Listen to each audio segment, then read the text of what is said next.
We have to develop children's literacy skills, obviously, in school, and because we also cover Africa and we work on looking at Africa as a whole school subject, I was thinking of some way to actually bring the literacy skills into what we were doing, and it seems an ideal opportunity to look at legends. I mean, as a Welsh school, we look at our Welsh curriculum, and to look at Welsh legends is a major part of the curriculum. And she's said to have built the castle in Hay in one night. Now, is that going to be an important fact, Madeleine, in our legend? That she built a castle in one night?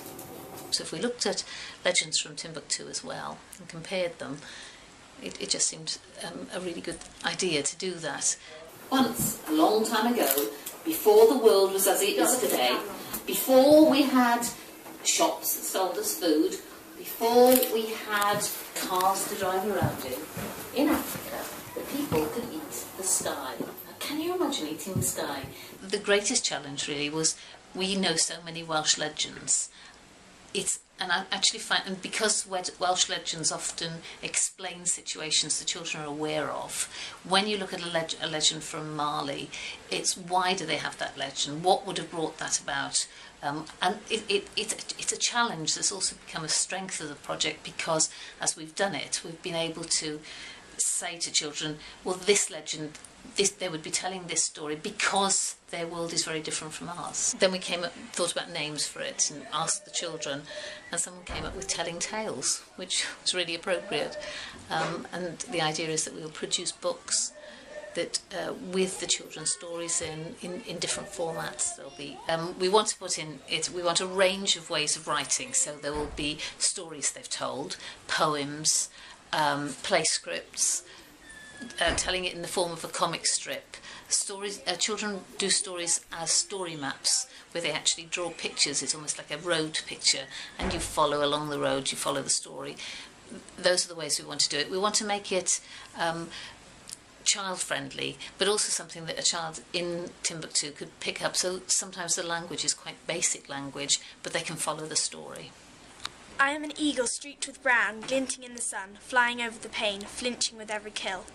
I am a lion, observing the death that could have been my prey. I am a girl, pinpricks of blood dripping from my injured knee. I was happiness washing over the people's hearts before the war came. I was a cow grazing the fields of golden green. After the massacre, my home was burnt.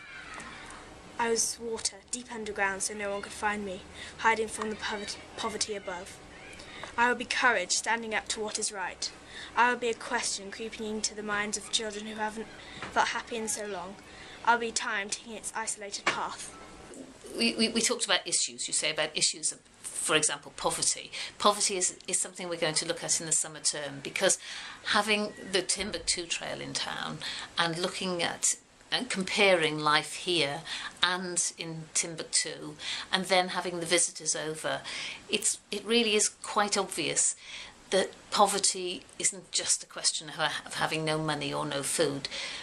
There are poverty which children feel that is not in Mali, is a poverty of skills.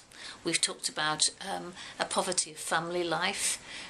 These are certainly not poverty as you'd see it in Mali. So it's really interesting to see how you judge poverty, and so our summer term project will be what is poverty. The children have loved it. At the moment I've got a bit of a problem, because we are going to put some of the children are going to be reading their poems at another event in the town, and they're also keen. They keep bringing me poems they've written at home and trying to explain how it links with Timbuktu, so they are really enjoying it. Having started this, we can see how much it's been a vehicle to encourage children to write, and I'd hate to think that this would be the end of it. Having produced the book, there are so many other opportunities. It would be really nice to actually get stories from Timbuktu, and when we send these stories over, if stories came back and we could identify with them, and perhaps this would be a really good way to build up a project of what do they need to write stories? Is there a shortage of writing materials? What could we do to help? How could we make contact?